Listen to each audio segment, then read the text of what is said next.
Okay, welcome back, everyone. Let's dive straight into this high-energy masterclass explainer meticulously designed to completely decode the Cambridge AS and A-level accounting exam.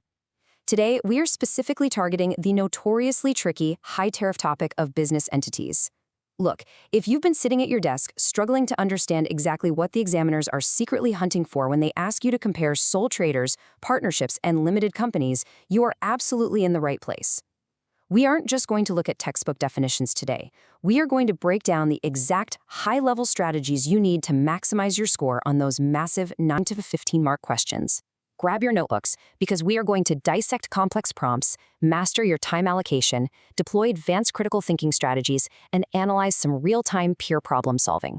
This is all about taking your grade from average to absolute elite. Let's get into it. The difference between a B and an A star often comes down to this one specific area. Now, you might be wondering, why is this topic the ultimate differentiator? Because, guys, mastering the advantages and disadvantages of different business entities requires you to do so much more than just memorize facts. It's not a memory test. It is a rigorous test of your cognitive domains. Let's look at the anatomy of the command words the examiners use, because this is where the trap is set. I want you to imagine a classic high-tariff 15-mark question on the board right now. Something like, evaluate the extent to which converting from a general partnership to a private limited company will benefit the owners of Alpha Manufacturing. Notice the command words there. We need to deeply contrast a few things. First, analyze versus evaluate.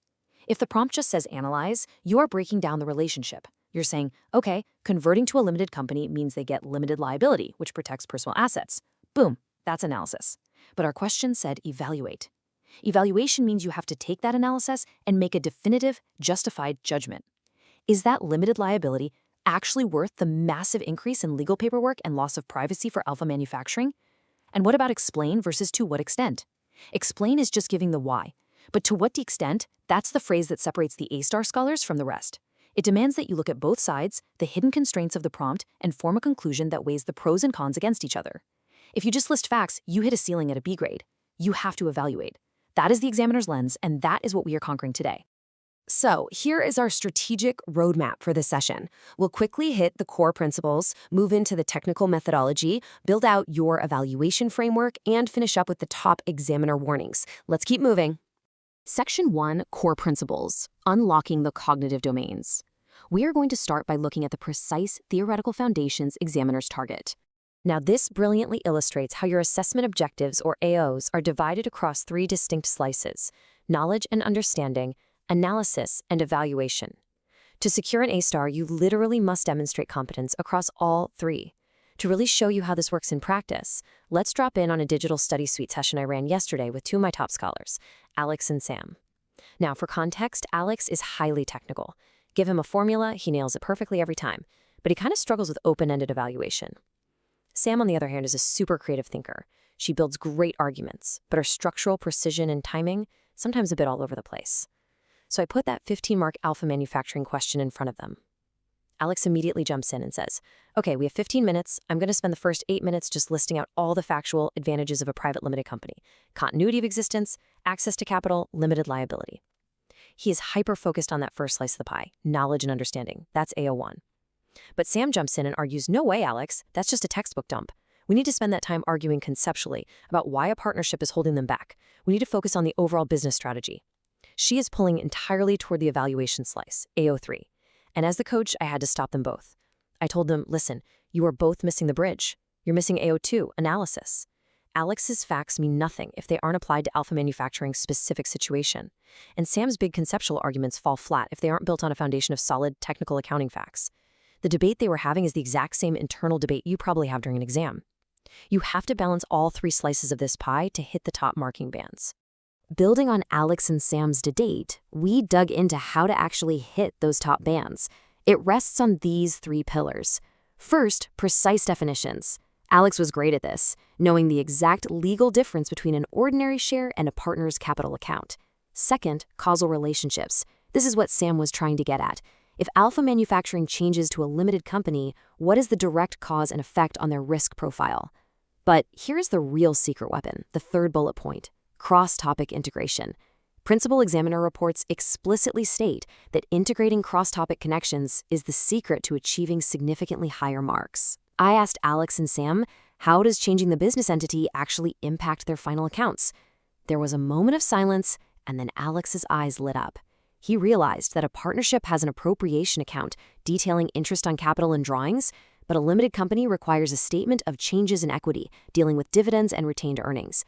When you bring in knowledge from other chapters, like capital structure or ratio analysis, to answer a question about business entities, you are proving to the examiner that you don't just memorize isolated chapters, you understand the entire accounting ecosystem.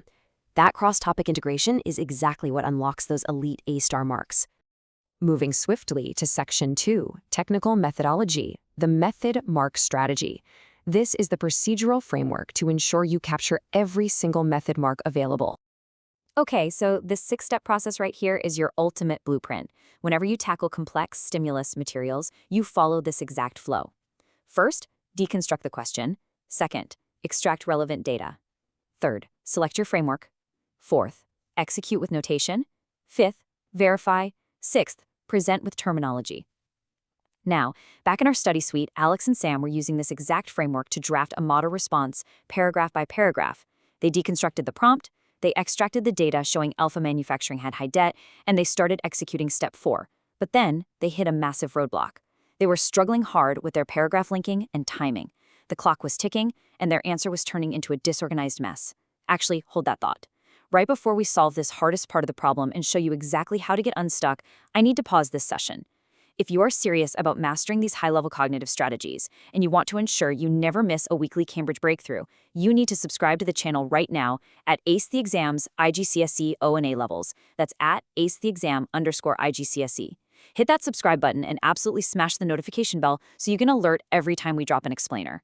We are giving you the exact examiner playbook, so make sure you're locked in. Okay, let's get back to Alex and Sam. They were stuck on step 4. They wrote this.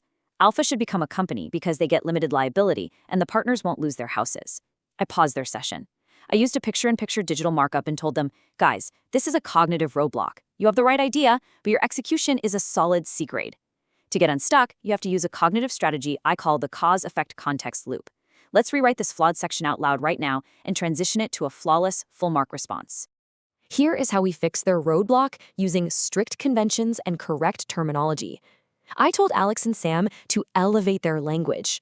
Instead of they get limited liability, we rewrote it as, by incorporating as a private limited company, Alpha Manufacturing benefits from limited liability. Consequently, the owner's personal assets are legally protected from business creditors. Then we added the context loop. Given Alpha's current high debt expansion strategy, this risk mitigation is absolutely crucial for attracting new equity investors who would otherwise avoid a general partnership. Do you see the difference there? It's night and day. We used proper terminology. We didn't say lose their houses. We said personal assets are legally protected. We didn't just state a fact. We showed a clear annotation of why it matters for this specific business. If you slip up on these presentation conventions or use colloquial, everyday language instead of professional accounting terms, you leave easy method marks on the table. The examiners are practically begging you to sound like a professional accountant. Give them what they want. Let's move to Section 3, Critical Analysis, the Evaluation Framework. This is where we build into the critical evaluation of alternatives. All right, this hierarchy table right here, it shows you exactly how to elevate your response from basic to top tier. Now, I want to transition into an immersive, interactive visual workshop segment. I want you at home to actively participate. Scene 1 of our workshop, Visual Question 1, Data and Source Analysis. I want you to imagine I just pulled up a complex data chart on an interactive holographic smartboard right next to me. The chart shows Alpha Manufacturing's capital structure over 3 years as a partnership. Their debt-to-equity ratio is climbing dangerously high, almost at 80%. Imagine a 60-second visual countdown timer ticking down in the corner of your screen right now. Look at this table on the slide.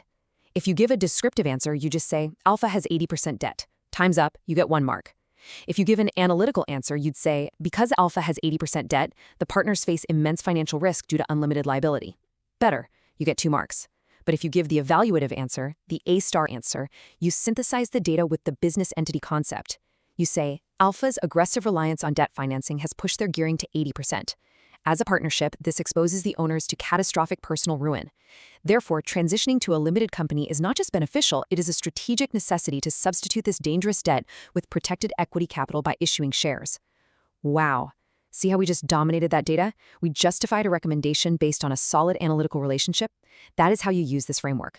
Let's keep the workshop going. Scene 2, spot the flaw. I am going to display a poorly written student answer comparing a sole trader to a limited company, and your task is to find the errors based on what we've learned about comparative analysis. Here is the student's answer. Listen closely. A sole trader controls everything themselves. A limited company has shares. The company pays dividends, but the sole trader takes drawings. Limited companies are better. Okay, stop right there. Can you spot the massive flaws in that analysis? Let me systematically highlight and annotate exactly where this student went wrong, revealing the traps set by examiners. Error number 1. They didn't explicitly identify similarities or differences using comparative connectives. They just listed disconnected facts. They should have used words like whereas or conversely. Error number 2. They stated limited companies are better. Better for who? Better why? That is an unjustified sweeping recommendation. You cannot say one entity is universally better. It always depends on the size, scale, and objectives of the specific business. You must bind your comparisons together with concrete evidence from the scenario. It's a debate, not a grocery list. And that brings us to the third massive error in that student's answer, which ties directly to this slide: terminology confusion. Examiners consistently flag this. You cannot just throw around words like shares and dividends without proper context or assuming the examiner will just guess what you mean. You have to explicitly define your terms to build a professional foundation. If you are arguing that a company can raise more capital, define that you mean ordinary share capital through the issuance of equity as opposed to capital introduced by a sole trader. When Alex and Sam were doing this exercise, Alex initially confused a partner's loan with a corporate debenture. They are similar in that they are both debt, but the legal structure and terminology are vastly different. If you use the wrong term for the wrong business entity, the examiner immediately knows your foundational knowledge is shaky, and you will lose critical marks. We are on the final stretch. Section 4, Top Examiner Warnings, Avoiding the Principal Traps. Pay close attention, because these are pulled straight from the examiner's grading pens. So, what did Alex and Sam ultimately take away from our grueling study session? Let's synthesize this entire masterclass into 3 core memorable pillars that perfectly counter these 3 catastrophic examiner traps. Trap 1 is vague answers. To beat this, you use our first pillar, the 3-step question scan. Before you write a single word, you scan the prompt for the command word, the content knowledge required, and the hidden constraints. This guarantees your answer is hyper-specific and packed with detail. Trap 2 is slobby format. To beat this, you use our second pillar, the last 5 minutes review checklist. You literally reserve the last 5 minutes of your exam purely to verify your headings, your notation, and your counting terminology. It's a method mark goldmine. Trap 3, the most fatal of all, is ignoring context. To beat this, we use our third pillar, the paragraph balance formula.